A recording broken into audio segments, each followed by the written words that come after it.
Nuevamente agradecemos a nuestro Dios en este día porque nos permite compartir con nuestros amigos estos preciosos temas que hay en las Sagradas Escrituras y que iluminan nuestra mente, nuestro corazón y nos muestran el verdadero camino a seguir. Continuamos entonces con la parte 3, el ascenso del último anticristo, la parte 3b, que quedó pendiente unas evidencias muy importantes acerca del estado de los muertos. Vamos a continuar con cada uno de ustedes mostrándoles lo que la palabra del Señor dice acerca de este tema tan importante. Así que avancemos. El estado de los muertos nos dice el conflicto de los siglos, página 533, párrafo 2. En el error fundamental de la inmortalidad natural descansa la doctrina del estado consciente de los muertos, doctrina que, como la de los tormentos eternos, está en pugna con las enseñanzas de las Sagradas Escrituras, con los dictados de la razón y con nuestros sentimientos de humanidad. Según la creencia popular, los redimidos en el cielo están al cabo de todo lo que pasa en la tierra, y especialmente de los que les pasa a los amigos y familiares que dejaron atrás. Pero ¿cómo podría ser fuente de dicha para los muertos el tener conocimiento de las aflicciones y congojas de los vivos, el ver los pecados cometidos por aquellos a quienes aman y verlos sufrir con todas las penas, desilusiones y angustias de la vida? ¿Cuánto podrían gozar de la bienaventuranza del cielo los que revolotean alrededor de sus amigos en la tierra? Sentido común. ¿Podríamos creer eso? ¿Podríamos pensar eso? ¿Que estarían gozando allá y viéndonos a nosotros aquí sufrir? No es sentido común. Leamos el mismo libro, la página 533, el párrafo siguiente. Y cuán repulsiva es la creencia de que apenas exhalado el último suspiro del alma del impenitente es arrojada a las llamas del infierno. ¿En qué abismos de dolor no deben sumirse los que ven a sus amigos bajar a la tumba sin preparación para entrar en una eternidad de pecado y de dolor? Muchos han sido arrastrados a la locura por este horrible pensamiento que los atormentara. ¿Qué dicen las Sagradas Escrituras a este respecto? Ese es uno de los interrogantes que hemos estado respondiendo desde hace días atrás. Hoy vamos a ver más evidencias acerca de lo que dicen las Sagradas Escrituras respecto a esta falacia y a este engaño satánico. Pero antes recordemos,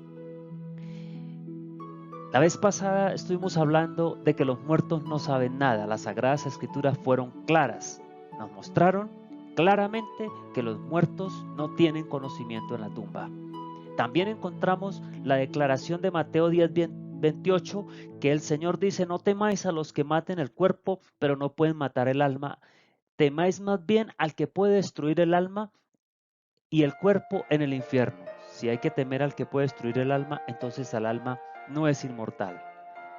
Nos está diciendo las Sagradas Escrituras, y lo veíamos la vez pasada, que cuando la persona fallece, el espíritu, la vida, el aliento de vida vuelve a Dios.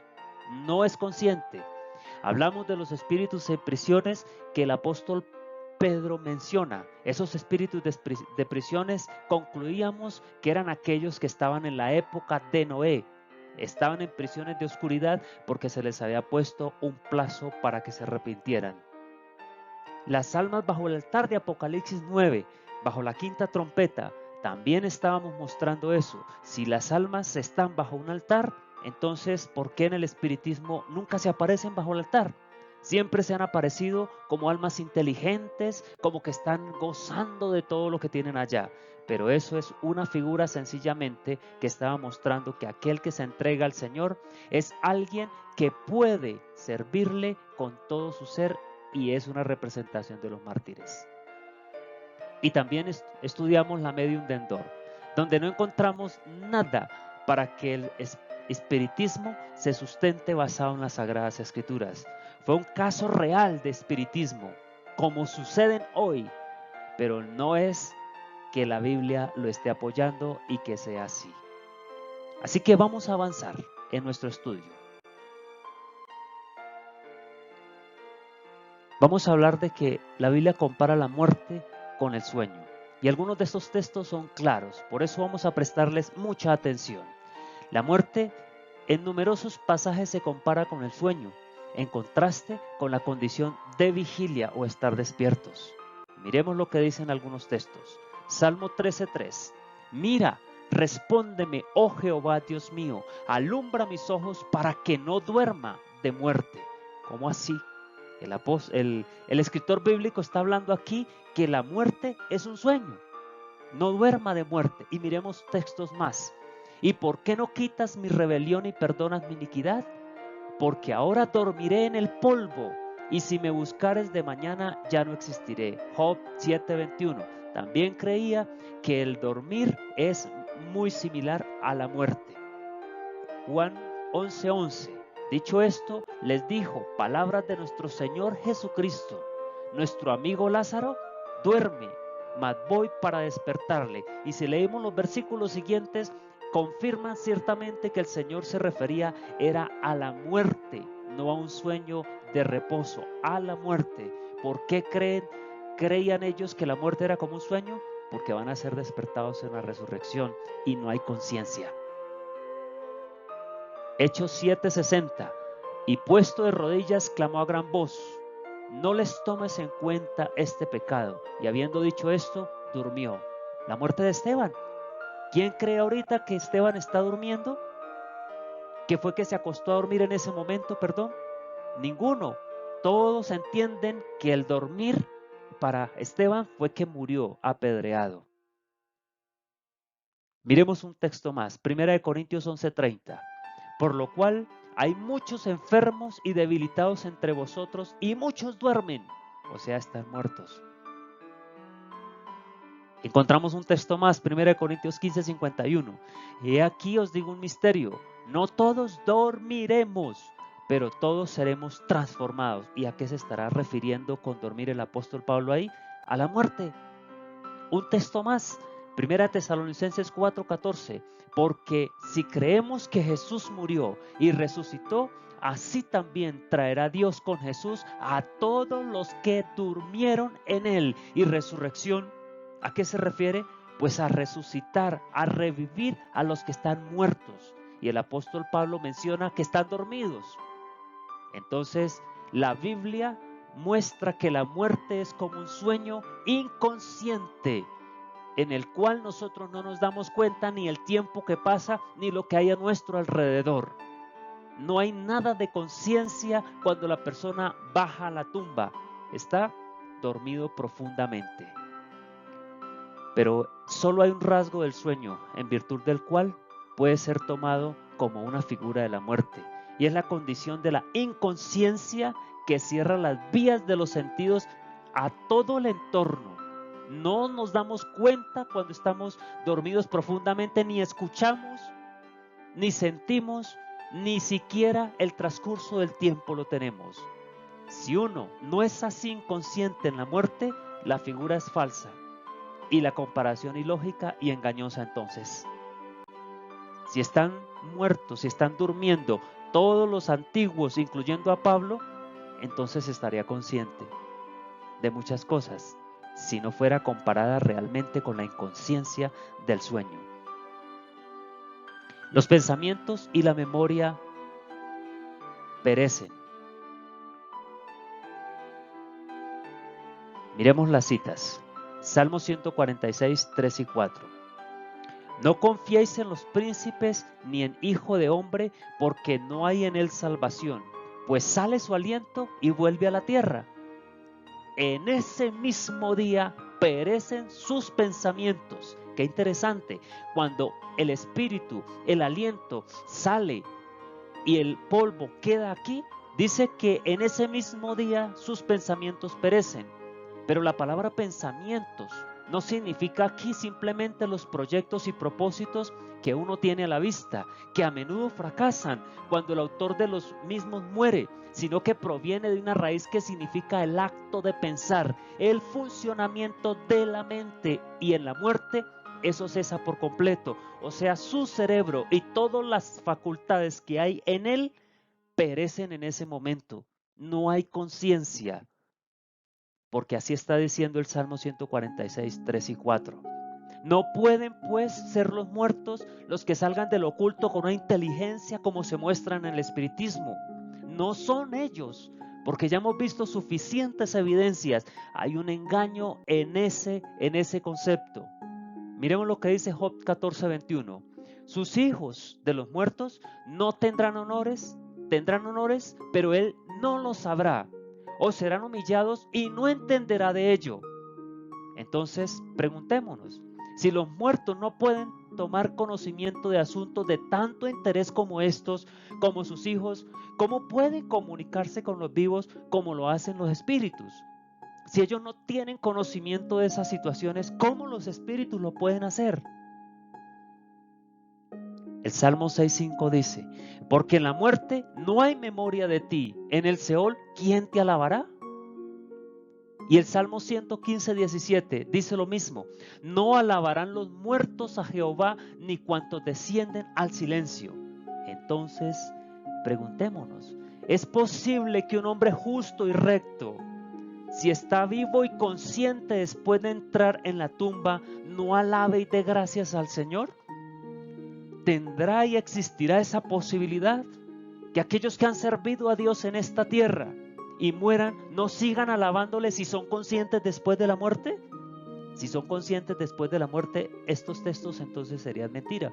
Pero ya hemos visto que la palabra de Dios es verdad, porque fue Él quien la inspiró y no ningún ser humano. Miremos un texto más, Isaías 38, 18 y 19. Porque el Seol no te exaltará, ni te alabará la muerte, ni los que descienden al sepulcro esperarán tu verdad. El que vive, éste te dará alabanza como yo hoy. El Padre hará notoria tu verdad a los hijos, pero cuando estén vivos en el sepulcro no hay conciencia, por lo tanto no hay quien exalte ni alabe a Dios en la muerte. Este texto es muy claro, muy claro. Ezequías pronunció estas palabras cuando estuvo enfermo hasta la muerte, pero oró y el Señor añadió a sus días 15 años. En el versículo 5 del mismo capítulo. Por eso alabó al Señor y dio sus razones para hacerlo con estas palabras. Esta es una clara afirmación de que en la muerte no sería capaz de hacer lo que fue capaz de hacer en vida. Esto nos está mostrando que Ezequías conocía el estado de los muertos, que era inconsciente, y por eso oró al Señor y el Señor le añadió 15 años. Si no hubiese sido así, ¿para qué los 15 años? Sencillamente Ezequías hubiese dicho, Señor, llévame ya porque quiero estar contigo, quiero alabarte allá. ¿Para qué quería 15 años más en esta tierra? Si él creyera en la inmortalidad del alma, hubiese pasado directamente allá y estaría gozando. Pero él sabía exactamente la doctrina correcta. Los muertos no son conscientes, no hay conciencia en el sepulcro. No hay alabanza, los pensamientos mueren, no saben nada. Así que esas inteligencias que se aparecen haciéndose pasar como espíritus de nuestros familiares muertos, no son lo que están diciendo. Y como dijimos en un estudio pasado, si no están basados en la verdad y están detrás de un engaño, todo lo que prometen, por bueno que sea, es malo. Es malo y tenemos que rechazarlo. Continuando, en uno de los textos y de las historias que más se usa, el ladrón en la cruz, vamos a ver las evidencias de la palabra del Señor, porque si no encontramos evidencias claras en estos textos, entonces la Biblia sería contradictoria, pero entendemos que no es así. En Lucas 23, 38, 43 nos relata la historia. Y uno de los malhechores que estaban colgados le injuriaba diciendo, si tú eres el Cristo, sálvate a ti mismo y a nosotros. Respondiendo el otro, le reprendió diciendo, ¿ni aún temes tú a Dios estando en la misma condenación? Nosotros a la verdad justamente padecemos porque recibimos lo que merecieron nuestros hechos, mas este ningún mal hizo. Y dijo a Jesús, acuérdate de mí cuando vengas en tu reino. Entonces Jesús le dijo, De cierto te digo que hoy estarás conmigo en el paraíso, según la traducción más popular. Cuando uno de los malhechores que fueron crucificados con Jesús pidió que se le recordara cuando Jesús viniera en su reino, según el registro de la versión común, el Señor respondió: hoy estarás conmigo en el paraíso. Pasar de la muerte al paraíso el mismo día significa entrar en el mundo de los espíritus sin cuerpo o desencarnado, como afirman los espiritistas. Y así sería si tal fuera la promesa de Cristo al ladrón, pero no fue esa la promesa de Cristo al ladrón. El pequeño adverbio hoy mantiene el equilibrio de poder en cuanto al significado de este texto. Si califica las palabras de Cristo, en verdad te digo, da una idea. Pero si califica las palabras, estarás conmigo en el paraíso, tenemos otra idea muy diferente. ¿Y cómo se decidirá la cuestión de su relación? Solo se puede hacer con la puntuación. De esa manera podemos entender correctamente el texto. Y aquí nos enfrentamos a otra dificultad, ya que el griego se escribió originalmente en una línea sólida de letras sin ninguna puntuación, ni siquiera división en palabras. ¿Cómo hacemos para saber quién tiene la razón?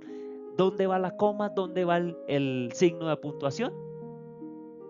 Entonces, como no lo tenemos fácilmente, quien va a decidir entonces la puntuación y la relación de la palabra calificativa hoy debe ser el contexto.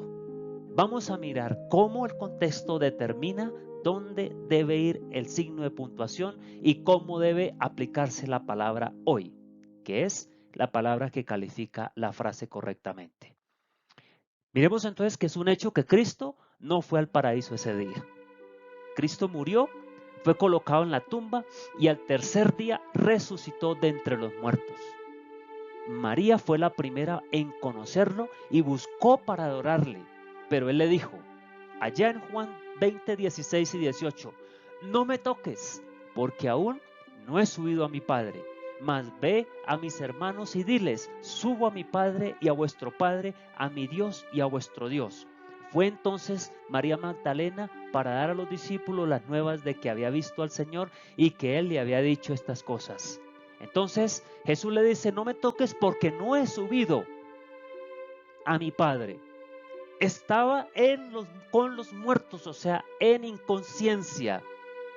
Estaba ahí con los muertos, inconsciente. Aquí está mostrando entonces el texto claramente que Jesús estaba consciente solo en la resurrección, no cuando estaba muerto, y no fue a ningún lado. Pero miremos, ¿el paraíso dónde es?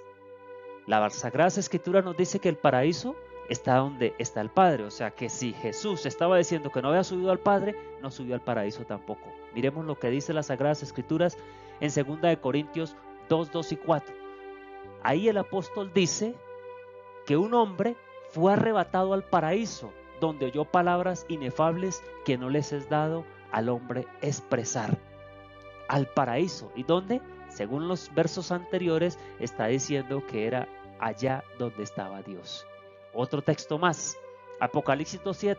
El que tiene oído, oiga lo que el Espíritu dice a las iglesias. Al que venciere le daré a comer del árbol de la vida, el cual está ¿en dónde? En medio del paraíso de Dios. O sea que el paraíso es donde está el trono de Dios. Y un texto más en Apocalipsis 22, 1 y 2. Después me mostró un río limpio de agua de vida, resplandeciente como cristal, que salía del trono de Dios y del Cordero. Vean qué interesante. ¿Dónde salía ese río resplandeciente? Del trono de Dios. En medio de la calle de la ciudad y a uno a otro lado del río estaban el árbol de la vida. Lo que está diciendo Apocalipsis 2:7 es que el árbol de la vida está frente al trono de Dios. O sea que cuando Jesús dice, no me toques, no he subido a mi Padre, no había subido entonces al paraíso. Y si Cristo no subió a su Padre cuando María lo conoció al tercer día después de su crucifixión, no habría estado entonces en el paraíso. Por lo tanto, no es posible que le hiciera una promesa al ladrón el día de su crucifixión, de que estaría con él ese mismo día en el paraíso. Estaría entonces diciendo mentiras. Y la Biblia es clara y nos dice que Cristo nunca pecó. Jesús nunca pecó. La mentira es del diablo y el que la practica, él mismo decía, era hijo del diablo. Pero además, el día de la crucifixión era el día anterior al sábado y no era permitido dejar a los criminales en la cruz durante ese día. Según lo que dice Juan 19:31, entonces los judíos, por cuanto era el día de la preparación de la Pascua, a fin de que los cuerpos no quedasen en la cruz en el día de reposo, o sea, el sábado, pues aquel día era de reposo, era de gran solemnidad, rogaron a Pilato que se les quebrasen las piernas y fuesen quitados de allí. Si todavía vivían, cuando llegaba el momento de quitarlos de la cruz, eran bajados y se les rompían las piernas para evitar que escaparan. Los soldados en esa ocasión rompieron las piernas de los dos ladrones porque aún estaban vivos. Vinieron pues a los soldados y quebraron las piernas, según Juan 19:32 y 33, del primero y asimismo al otro que había sido crucificado con él. Mas cuando llegaron a Jesús, como le vieron ya muerto, no le quebraron las piernas. ¿Cómo estaban entonces esos ladrones? Estaban vivos.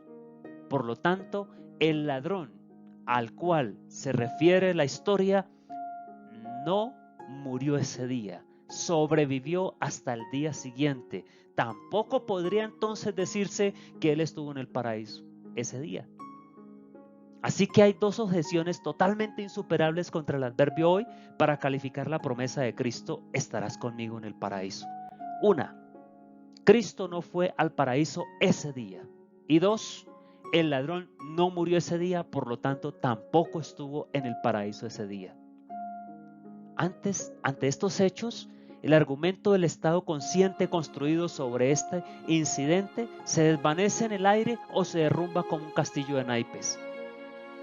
Solo hay que poner la coma, un signo de puntuación que fue inventado mucho tiempo después, posteriormente a la palabra hoy, en lugar de antes, y dejar que esa palabra califique el verbo decir y enfatice el momento en que fue pronunciado, y todo quedará en armonía. Miremos cómo quedaba.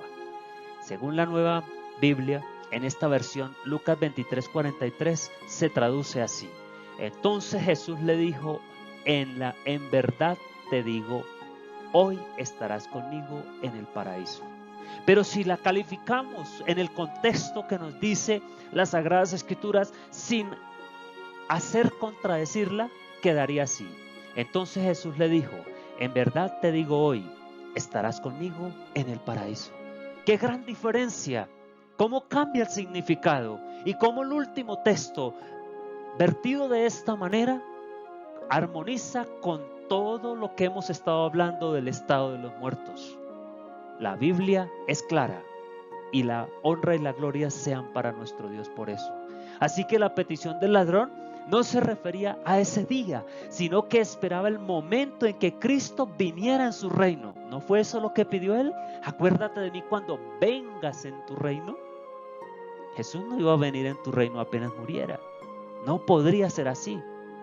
Las promesas de Cristo no se referían a ese día, sino al tiempo en que el ladrón le había hecho la petición: cuando vengas en tu reino. Así que él no se equivocó al no ir a su padre durante 3 días después.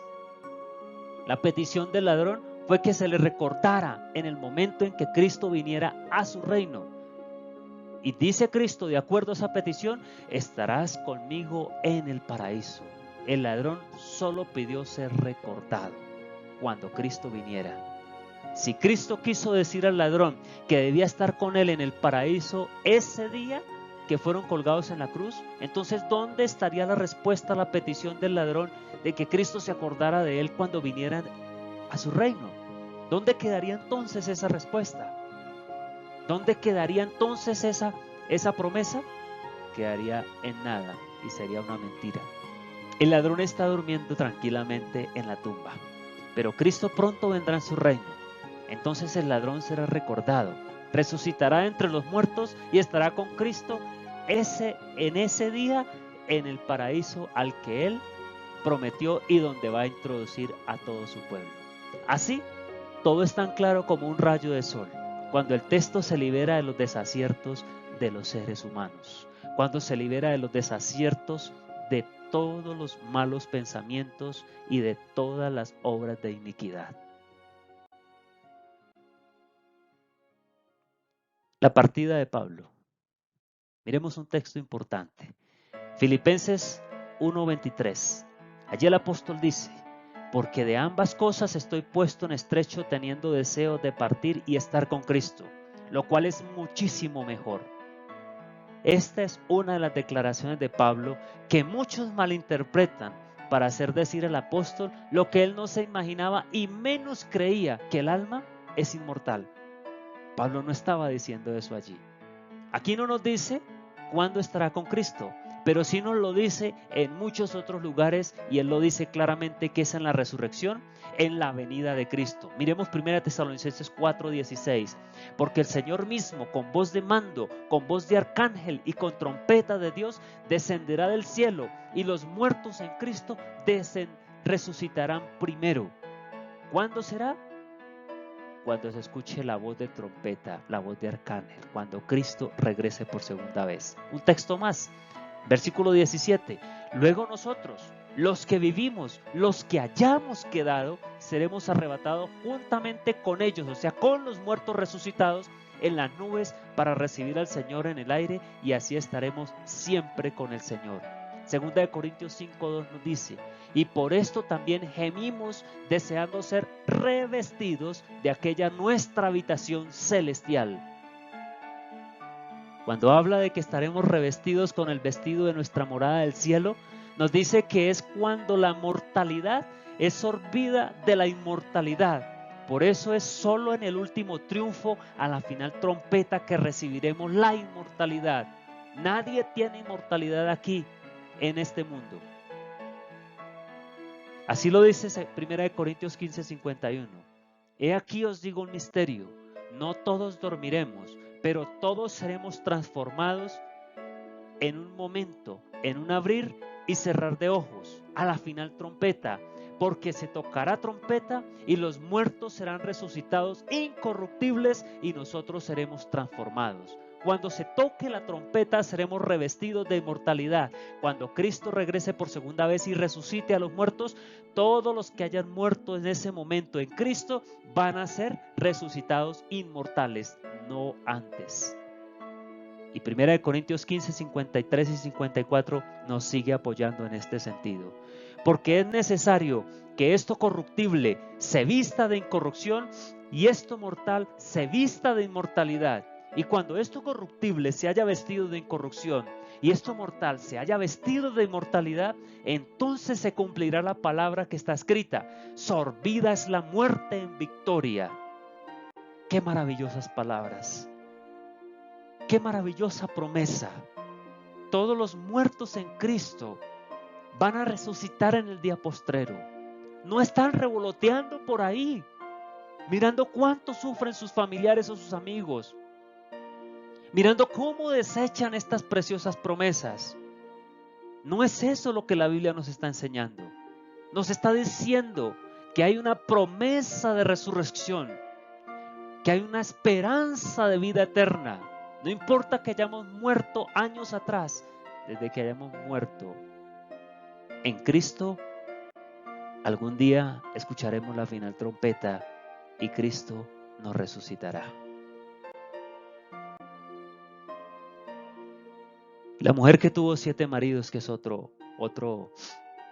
tema que usan mucho para referirse a la inmortalidad del alma. Está en Mateo 22, 23 y 25. Aquel día vinieron a él los saduceos, que dicen que no hay resurrección, y le preguntaron diciendo: Maestro, Moisés dijo: si alguno muriere sin hijos, su hermano se casará con su mujer y levantará descendencia a su hermano. Hubo pues entre nosotros 7 hermanos. El primero se casó y murió, y no teniendo descendencia, dejó a su mujer a su hermano. La historia continúa en Mateo 22, 26 y 28, los versículos siguientes. De la misma manera también el segundo y el tercero hasta el séptimo, y después de todos murió también la mujer.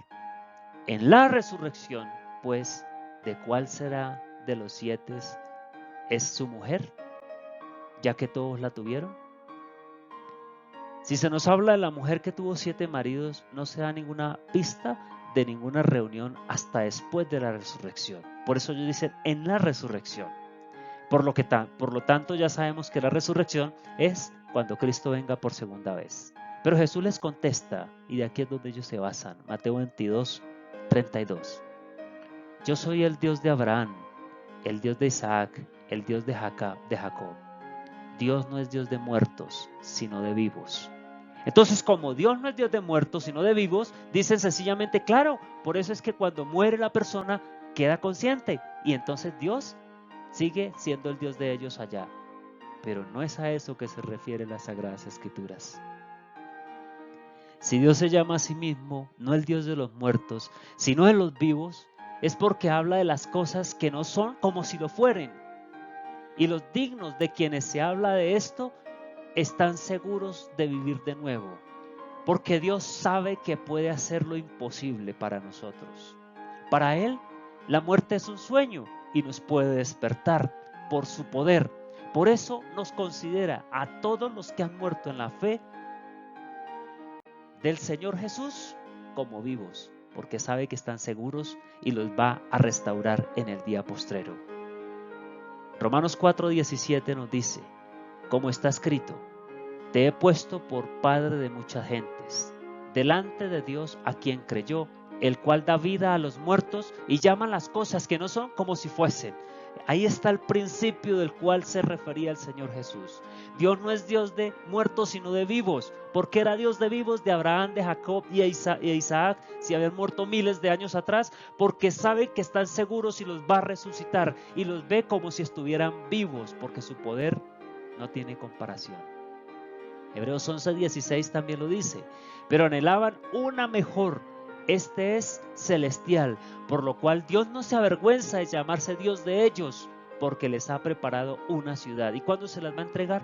En la resurrección, en la segunda venida de nuestro Señor Jesucristo, que está próxima a suceder.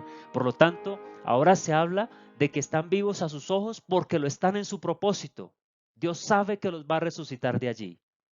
Miremos unos textos más acerca de la partida y el regreso del alma, que mencionan esto. Pero sabemos que estos textos que hablan de la partida y del regreso del alma se refieren al aliento de vida, que es el significado de la palabra en estos casos traducida en alma. Miremos uno. Génesis 3, 35-18. Y aconteció que al salírsele el alma, o sea, el aliento de vida, murió. Y llamó su nombre Benoni, mas su padre lo llamó Benjamín. Y un texto más que habla de eso en Primera de Reyes 17, 21 y 22. El momento en que Elías resucita al niño por el poder del Señor.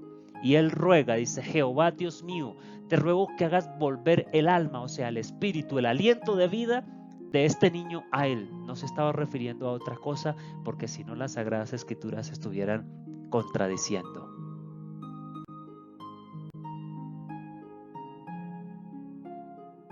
Miremos algunas evidencias en el Nuevo Testamento, ya para ir cerrando. En el Nuevo Testamento tiene un testimonio correspondiente sobre este tema. Nadie se salvará excepto los que Cristo resucite en el último día. Solamente los que resuciten en el último día de los muertos se van a salvar. Juan 6:39 dice, y esta es la voluntad del Padre, el que me envió, que de todo lo que me diera no pierda a nadie, sino que lo resucite en el día postrero. Resurrección, día postrero. Juan 6:40, y esta es la voluntad del que me ha enviado, que todo aquel que ve al Hijo y cree en Él tenga vida eterna y yo lo resucitaré, otra vez vuelve a decir, en el día postrero. Nadie recibirá recompensa antes de la resurrección. No hay nadie por ahí, inmortal, revoloteando mirando lo que se hace aquí. Es mentira. Lucas 14:14, y serás bienaventurado porque ellos no te pueden recompensar, pero te será recompensado en la resurrección de los justos. Claro, 2 Timoteo 4:8, por lo demás me está guardada la corona de justicia, la cual me dará el Señor juez justo en aquel día, y no solo a mí, sino también a todos los que aman su venida. O sea, esa corona se le está guardada, no se le ha entregado a Pablo todavía, porque se le entregará en el día de la venida del Señor. Nadie puede entrar en el reino de Dios antes de ser juzgado, pero no hay ejecución de juicio sin antes de la venida de Cristo. Segunda de Timoteo 4:1. Te encarezco delante de Dios y del Señor Jesucristo, que juzgará a los vivos y a los muertos en su manifestación y en su reino. ¿Y cuándo se va a manifestar Jesús? En la segunda venida. Es ahí cuando se da el juicio. Se separan los salvos de los perdidos. Hechos 17:31. Por cuanto ha establecido un día en el cual juzgará al mundo con justicia por aquel varón a quien designó, dando fe a todos con haberle levantado de los muertos. Aquí es cuando nos damos cuenta también que el juicio se va a dar cuando haya la resurrección. Si no hay camino a una vida futura por medio de una resurrección, entonces todos los que han descendido en la muerte perecen y ha sido vana su esperanza. Así lo dice 1 Corintios 15:17. Y si Cristo no resucitó, vuestra fe es vana. Aún estáis en vuestros pecados. Entonces también los que durmieron en Cristo perecieron. Jacob, Isaac, Moisés perecieron si no van a recibir el reino en su resurrección. No hay otra forma de entrar al reino de los cielos sino a través de la resurrección para los muertos. Tales textos prohíben totalmente la idea de la conciencia y la actividad por parte de cualquiera de la familia humana en la muerte. Es claro, lo estamos viendo. Aquí hemos tratado con tanta profundidad, simplemente por su relación determinante con la cuestión que se discute. El espiritismo se basa en la afirmación de que las inteligencias que se manifiestan son los espíritus de los muertos. La Biblia dice que no son los espíritus de los muertos. Entonces, si la Biblia es verdadera, todo el sistema se basa en el engaño y la falsedad. El espiritismo es un engaño y una falsedad. Nadie que crea lo que la Biblia afirma de este tema echará entonces mano del espiritismo. No se puede mantener el espiritismo y la Biblia al mismo tiempo. Uno debe ser abandonado, pero quien se aferra a la teoría de que los muertos son conscientes, contrariamente al testimonio de las Escrituras, no tiene ningún escudo contra el engaño espiritista. Y el peligro es que tarde o temprano desechará la Biblia, que es la única fuente de verdad y de guía para la salvación de todas las almas. Miremos un caso más, la parábola del rico y Lázaro. De aquí muchos están aferrados a ello, pero no han entendido realmente lo que quiere decir. Con los elementos de esta parábola que se encuentran en Lucas 16 y que supuestamente demuestra la conciencia de los muertos y la posibilidad del espiritismo, sin duda que muchos están familiarizados. Sin embargo, vamos a repasarla para beneficio de aquellos que no la han leído. Rápidamente. Había un hombre rico que se vestía de púrpura y de lino fino y hacía cada día banquete con esplendidez. Había también un mendigo llamado Lázaro que estaba echado a la puerta de aquel, lleno de llagas, y ansiaba saciarse de las migajas que caían de la mesa del rico, y aún los perros venían y le lamían las llagas. Continúa la parábola. Aconteció que murió el mendigo y fue llevado por los ángeles al seno de Abraham. Y murió también el rico y fue sepultado, y en el Hades alzó sus ojos, estando en tormentos, y vio de lejos a Abraham y a Lázaro en su seno. Entonces él, dando a voces, dijo: Padre Abraham, ten misericordia de mí, y envía a Lázaro para que moje la punta de su dedo en agua y entregue mi lengua, y refresque mi lengua, porque estoy atormentado en esta llama. Pero Abraham le dijo: Hijo, acuérdate que recibiste tus bienes en tu vida, y Lázaro también males, pero ahora este es consolado aquí y tú atormentado. Además de todo esto, una gran cima está puesta entre nosotros y vosotros, de manera que los que quisieren pasar de aquí a vosotros no pueden, ni de allá pasar acá. Entonces le dijo: Te ruego pues, Padre, que le envíes a la casa de mi padre, porque tengo 5 hermanos, para que les testifique, a fin de que no vengan ellos también a este lugar de tormento. Y Abraham le dijo: A Moisés tienen y a los profetas tienen, óiganlos. Él entonces dijo: No, padre Abraham, pero si alguno fuere de ellos de entre los muertos, se arrepentirán.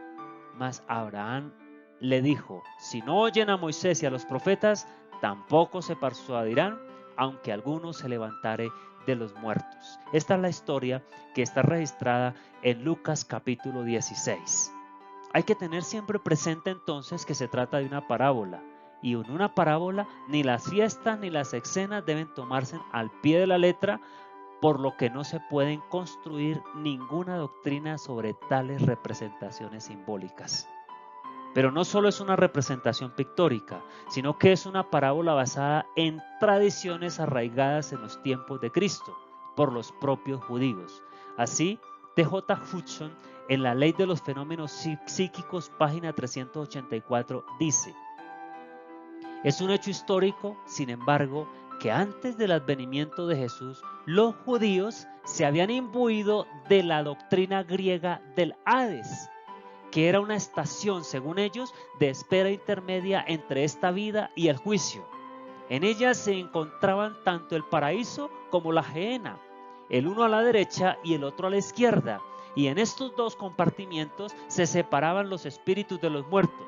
Según sus méritos, Jesús encontró esta doctrina ya en existencia y al implantar sus preceptos morales en sus parábolas, empleó los símbolos que el pueblo entendía sin negar ni afirmar su verdad literal.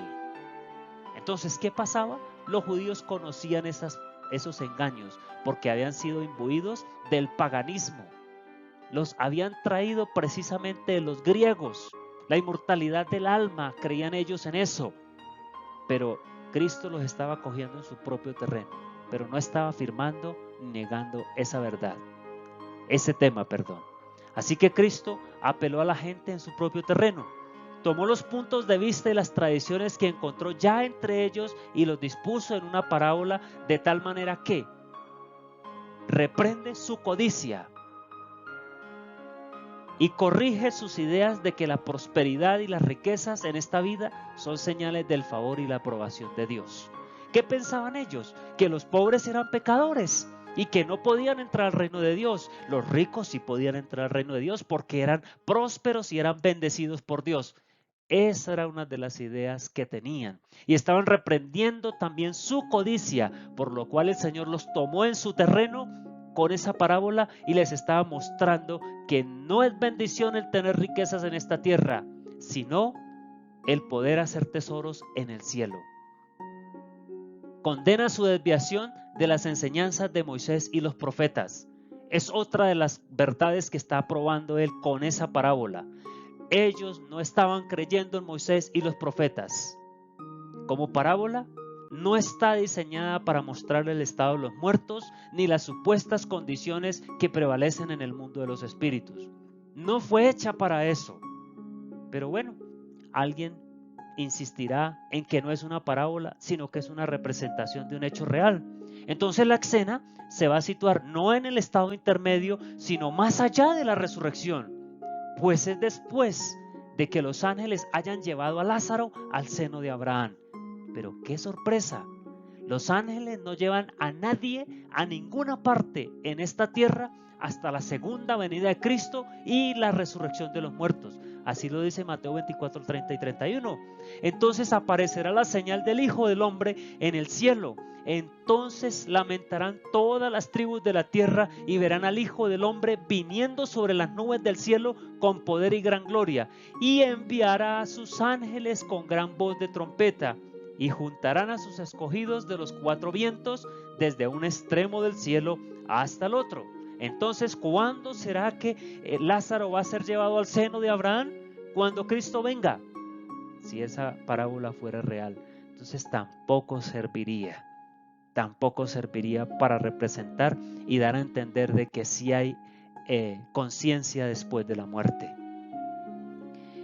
Primera Tesalonicenses 4:11 dice: por lo cual decimos esto en palabra del Señor, que nosotros que vivimos, que habremos quedado hasta la venida del Señor, no precederemos a los que durmieron.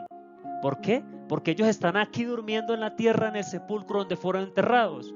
Porque cuando escuchen la voz de mando, la voz de arcángel y la trompeta de Dios, entonces descenderá del cielo y los muertos en Cristo resucitarán primero. Es ahí cuando se da entonces el pago y cuando se lleva al cielo a los que han muerto en Jesús. Y los que hayamos vivido, dice el apóstol Pablo, seremos transformados. En conclusión, no encontramos apoyo en esta parte de las Escrituras para la teoría del estado consciente de los muertos con sus posibilidades espiritistas. No hay asidero en esta parábola del rico y Lázaro para sostener esa falacia y ese engaño del espiritismo.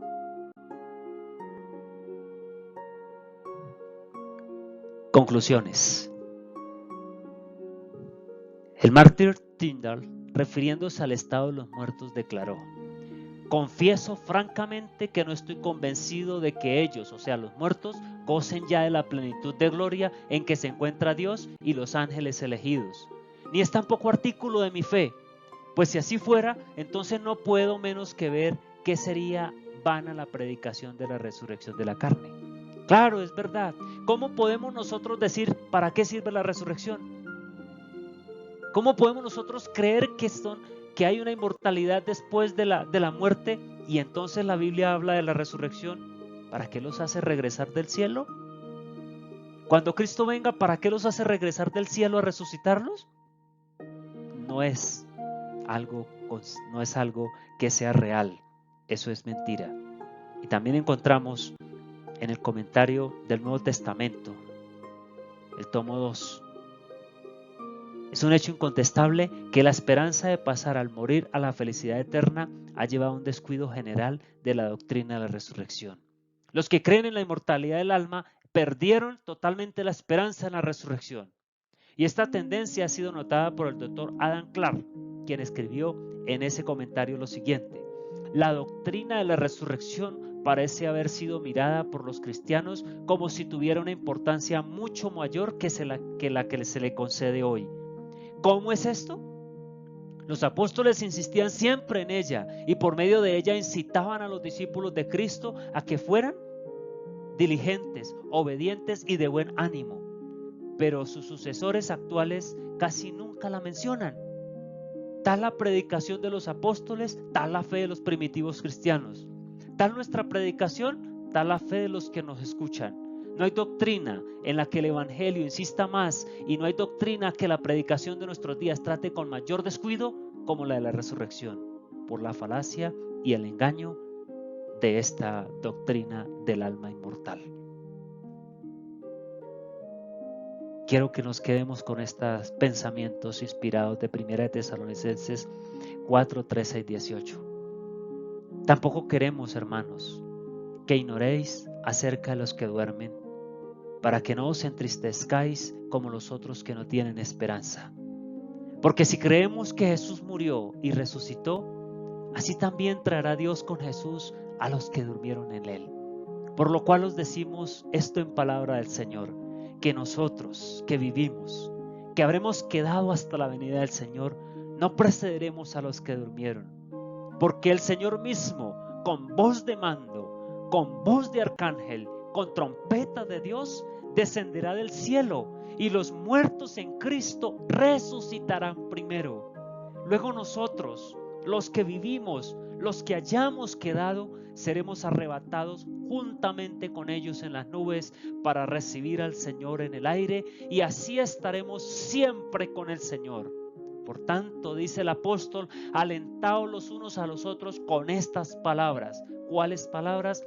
La gloriosa promesa de la resurrección de aquellos fieles que aunque estén muertos, vivirán, porque Cristo no los ha olvidado. Incluye a todos los antiguos escritores bíblicos, profetas. Incluye a Lázaro. Incluye al ladrón en la cruz. Incluye a todos los que han muerto en la fe de nuestros días y los que morirán como mártires dentro de poco. Que Dios nos ayude, que sea Él nuestra esperanza, que sea Él nuestro guía en la tribulación y que sea nuestro soporte. Amén.